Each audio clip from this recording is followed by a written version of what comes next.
Jahangirpura ISKCON મંદિર દ્વારા આયોજિત જગન્નાથજીની ભવ્ય રથયાત્રાને લઈ અને ભક્તોમાં ભારે ઉત્સાહ જોવા મળ્યો। આ વર્ષે રથયાત્રાનું સૌથી મોટું આકર્ષણ વૃંદાવનથી ખાસ તૈયાર કરવામાં આવેલા દિવ્ય વાઘા છે।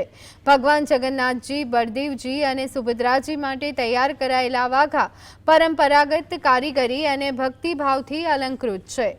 વૃંદાવનના 15 અનુભવી કારીગરોએ 1.5 મહિનાની મહેનતથી આ વાઘા તૈયાર કર્યા છે। સંપૂર્ણ હાથે બનાવેલા પ્યોર સિલ્ક અને જરીવાળા આ વસ્ત્ર પર કોઈ મશીનનો ઉપયોગ કરવામાં આવ્યો નથી। આ વાઘા બનાવવામાં અંદાજે 3 લાખ રૂપિયાનો ખર્ચ થયો છે। તો રથયાત્રાના દિવસે સાંજે 3 થી રાત્રે 9 વાગ્યા સુધી ભક્તોને આ વિશેષ વાઘાના દર્શનનો લાભ મળશે।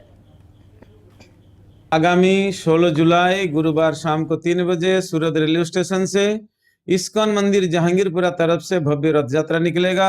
हर साल लाखों लोग ये रथ यात्रा दर्शन करते हैं। ये साल भी हम लोग सोच रहे हैं कम से कम 15 से 20 लाख लोग दर्शन करेंगे।